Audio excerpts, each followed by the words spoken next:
putrefy, rot, spoil, and fester. Exile, do something. My mana is gone.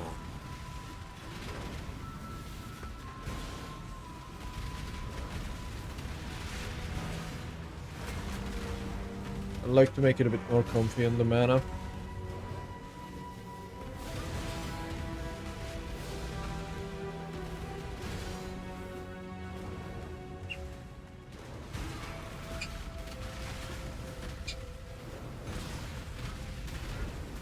Okay, that's the beam.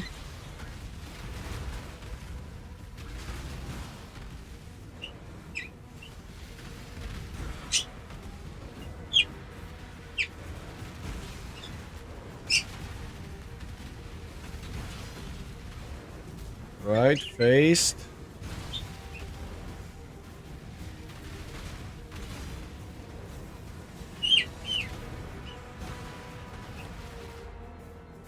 Boobla.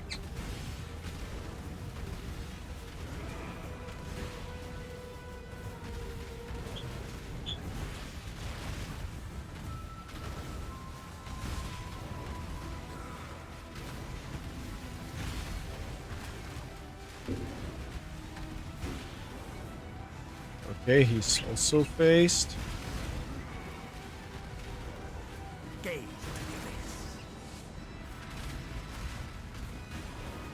Run. Put this here. Watch that.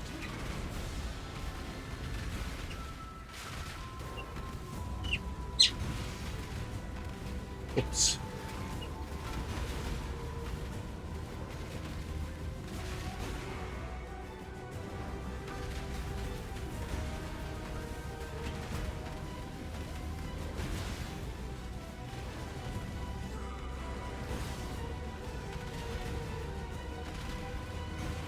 Nice. So the Shaper's down. And the Elder's down. That was pretty quick. That was good for the first Uber Elder. Deathless. Nice. Stop hitting your mic. That wasn't me, that was the parrot. Hello Exiles, Red Lord here. I hope you enjoyed the Uber Elder fight that I did with this character. And yeah, I've got quite a lot of changes in terms of skill tree and itemization that I did. Lots of upgrades, so let's jump right in, shall we? Starting off with the hand parasites this time. I must say, these two happy little grafts were really big carry when I needed them, and they still do quite a lot of damage even now. And yeah, I'm not even talking about the return to dust. That's what a lot of people are using. This one's good, don't get me wrong, but this one with the Seize of Flesh skill, this graft does way more damage than the return to dust. And also not just the initial hit, it feels like it does a lot more damage because there's more bones overlapping, but also the actual impale it inflicts, and then you proc those inflicted impales with your own attacks. That also does a lot of damage. So this graft that I picked up, believe it or not, for 10C really carried quite a lot. And you can get on the prefix on these grafts, you can get ul grafts, that is, you can get chance to impale. So on both of mine grafts, I got chance to impale. And that just made me reconsider the skill tree and drop some impale nodes on the skill tree, and also drop the impale gem entirely. So I'm not using the impale gem anymore. And I'm currently at 98% chance to impale because I still didn't get a better implicit on my new gloves.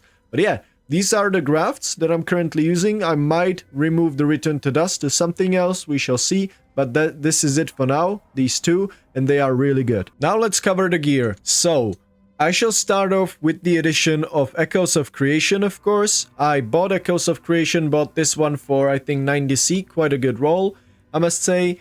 And yeah, I mean, get yourself Echoes of Creation. It's extremely cheap and there's a lot of them on the market.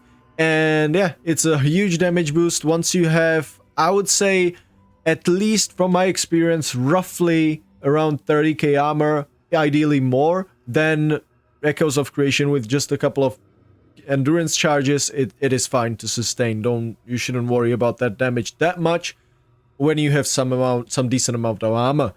But yeah, Echoes of Creation, that's the main change. And the second main change actually is also Uprising that I bought. And it can be either Pride has no reservation or Determination has no reservation. It doesn't really matter. You want one of these two, because Determination and Pride both reserve the same amount of mana. So whichever one is cheaper, get that one. The stats on those also Uprisings are the same, so it doesn't really matter. And thanks to that, I got a Pride into the build, and that is a huge damage multiplier, and not just because of the Pride effect itself, also because of the Pride Watcher's Eye that I picked up this one for 1 divine. This has been underrated for way too long. The Impale's last 2 additional hits is a great damage multiplier, and yeah, this Watcher's Eye, this modifier has been underrated for so long, and it seems like this league is absolutely no exception whatsoever. Okay, and I decided that I need to buy a new body armor because my previous one was absolutely terrible, and at the same time I'm currently reserving or exerting my attacks with 4 war cries, which means you proc the Echoes of Creation, that 18% life taken as physical damage, you proc it basically 4 times because you exert with 4 different war cries. So you need to have some decent amount of armor. And yeah, I got this body armor with currently over 3k armor. And yeah, it has an open prefix, so I can craft flat armor and then it will be maybe even 4k armor. But I'm currently waiting for that because I'm not sure if I'll need to have a crafted suffix or a prefix. We shall see in the next update, I guess. So that's the body armor. Other than that, it's pretty simple. Now with the gloves, they are still the same, but I just added the implicits on them. The impale chance, ideally I would get 1 tier higher. This is just lesser because that will put me to 100% impale chance. And then I just got +1 rage on hit with attacks because, yeah, you don't really need this. You can get anything else, doesn't really matter. But for some extra confidence, I got that because I switched to the Oshabi Ascendancy. More on that in the Ascendancy section of the video. Belt, still the same as in the last video. For the boots, I bought these for 1 divine. I specifically needed boots with an open suffix, just so I can craft the chance to avoid elemental ailment suffix on boots.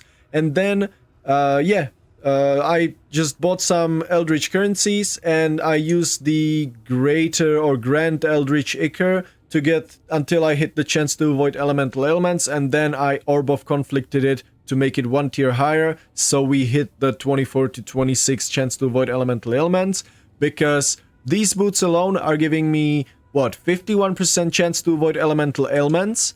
Then I have, where is it? Yeah, Storm Shroud, with modifiers to chance to avoid being shocked, also apply to all elemental ailments. And then I just bought simple Abyssal Jewel with armor and 49% chance to avoid being shocked. And that puts us to exactly 100% chance to avoid elemental ailments. So now we are freeze immune, ignite immune, whatever ailment immune. We cannot be inflicted with elemental ailments. And the other implicit on them is of course Fire Res, because we are Chieftain and we want to stack Fire Res. Currently I'm at 87% maximum resists because of the Chieftain node right here. So for the weapon, don't you even worry about buying multi-divine weapon. Yes, it's gonna be good, but you don't definitely need this. This is the thing that I managed to craft through the tree on day 2 or day 1, and it's like, I don't know, 20 CX at this point. And lastly, for the rings, I've got new ones. This one I bought, as you can, just like it is right here.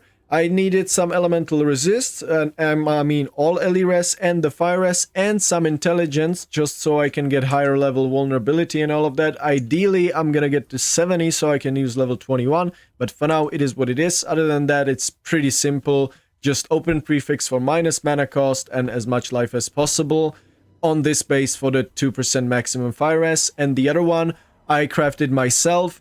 I was just slamming Deafening Ascensives of Dread because these are like 1 C each or something. Yeah, 1.3, 1.4 C each.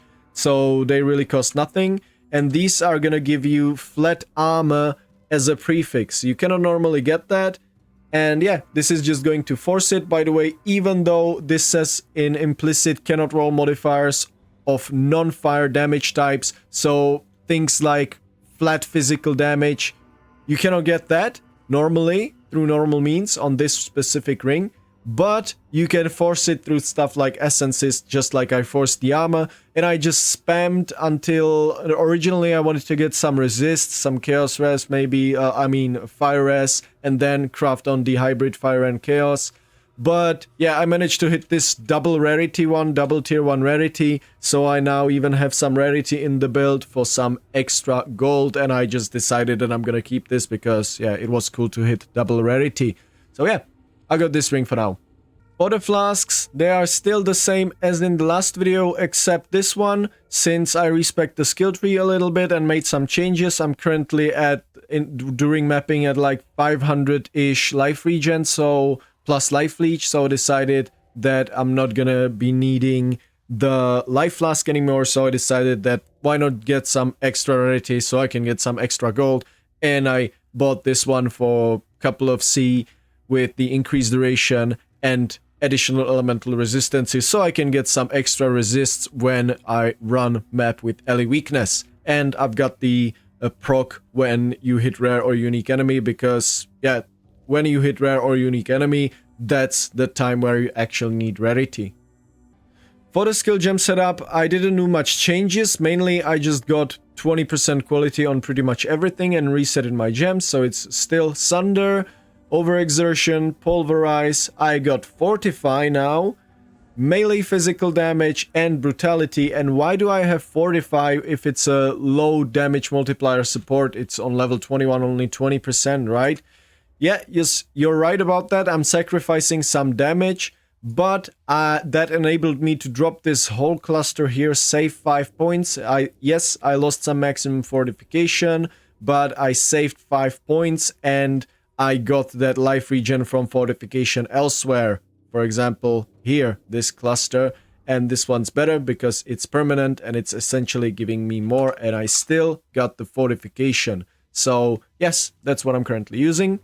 For the auto exertion, General Scry, Earth Shadow of Prominence, Pulverize, and melee physical, still not 6 link. That's probably going to be in the next video. And now the second auto exertion setup, fully automated intimidating cry with seismic cry and rallying cry. Quality is very important here. So yeah, currently these are all automated. Molten Shell, Pride, Determination, and Automation. Only the Molten Shell and Automation has to be linked, nothing else. And lastly, it's Desecrate, Frost Blink, Vulnerability, and Battle Mage's Cry. And that's the 4th war cry that I'm using, the 4th war cry that I'm exerting my attacks with. And this is giving me boost, at least like damage from Echoes of Creation and overexertion support as the 4th war cry. And also, I specifically chose to go with Battle Mage's Cry because that's gonna enable me to auto-proc vulnerability and I don't have to manually reapply it. I just need to keep my attacks exerted with Battle Mage's Cry and it's gonna proc the curse. Now for the Ascendancy changes I did. As I said in the last video, I wanted to try the Wild Bear Oshabi Ascendancy, and that's just what I did. Don't worry, the fight is not difficult at all. It might just be a little tanky and a little long, but don't worry, it's not difficult. So as I said, I dropped 2 Kohamas War Herald, dropped these 2, and I got the Oshabi with the Wild Bear, and I must say, it actually feels pretty good. It actually feels pretty good. The unfortunate part, the sad truth I should say, is that the lose all rage can sometimes feel a bit brutal, because going from 80% all 80 rage going to 0 is basically 80% less damage, right? Because each point of rage is 1% more damage. But the trade-off is, I would say, good, not just because of the initial buffs, but the fact that this is enabling me to, again, save so many points on the skill tree. And I think this is a superior version, especially considering the fact that we have like 10 rage on hit, and then with every single proc warcry we're getting 5 rage, and if you proc multiple warcries at the same time like I do, with Intimidating, Seismic, and Rallying. These all have same cooldowns. These all proc at the same time. I'm getting, for each one, I'm getting 5 rage. So, thanks to this mastery. So, I'm getting 15 rage every 3.7 seconds. And then 5 rage every 1.7 seconds because of General's Cry. And on hit, I'm getting like 10. So, this buff is basically permanent. And it's giving me cannot be stunned, which means I could drop unwavering stuns because I'm stun immune. This has permanent uptime while you're fighting, of course. And it's also giving me hits ignore enemy physical damage reduction, which I mentioned in the last video. And yeah, I just dropped it. I just saved 4 points. All in all, I saved 5 points on the skill tree just because of switching to this. And at the same time, the buff itself is not bad. The increased damage and action speed. That also means movement speed.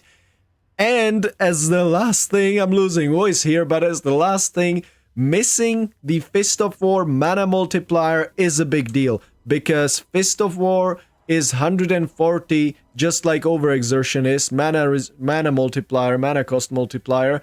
And that's a big deal, because now I am quite comfy on the mana. It could be better, but I'm quite comfy on the mana with just one roll of minus mana cost. And that's wonderful. I should also quickly mention the jewels that I have right now. So the cluster jewels are still the same ones as in the last video. And those are pretty damn good.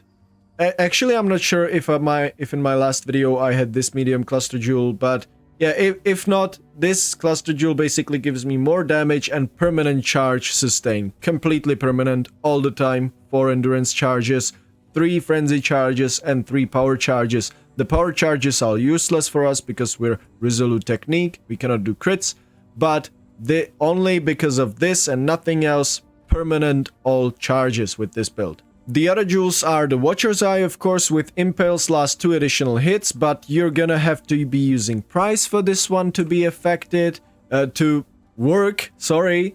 And yeah, I've got the All Surprising for that. And I repeat, doesn't have to be the Pride one, it can be Determination, and just reserve Pride instead of Determination. Doesn't matter. Other than that, it's the Storm Shroud for the modifiers that say chance to avoid being shocked apply to all elemental ailments, and then to make it synergistic, we got this rare jewel that is later on gonna get moved to Stygian Wise Belt that has Abyssal Socket. That means you can socket this jewel into that belt, and that's gonna open up these last 2 jewels, jewel sockets that I'm gonna be using for the Forbidden Flesh, Forbidden Flame, Watcher's Eye. I already got one prepped and ready for Warbringer to steer it from the Berserker Ascendancy to Warcry, for Warcries to exert twice as many attacks, because that means we're gonna be able to just stand and go ham, and that's it. So for the skill tree, as always, the whole build is gonna be in the description below for the max roll or PoB link. So yeah, go check that if you really want to. But quite a lots of changes, respect lots of points. For example, the fortification wheel, this wheel, as I said right here. Then I also respect this thing right here. I respect this whole cluster right here. And I saved so many points that I could use better now, since I bought the All Surprising, which was high priority for me. Great damage boost. And it enabled me to just use Disanoint and get the cooldown recovery here instead. And also to make up with the lost cooldown recovery small notes right here, that's quite a lot. I actually got quality on my Warcries, which to normal Warcries it's giving 40% cooldown recovery rate, which is a lot. And then what about the cooldown recovery of our General's Cry, right? Doesn't really matter. The cooldown is a bit higher, but that's actually good because we got quality, and now with quality we're spawning 6 dudes. And those take a bit longer to spawn, all of them. They don't spawn all at once. So with this, we actually make sure, with a bit higher cooldown, we actually made sure that we don't overwrite them.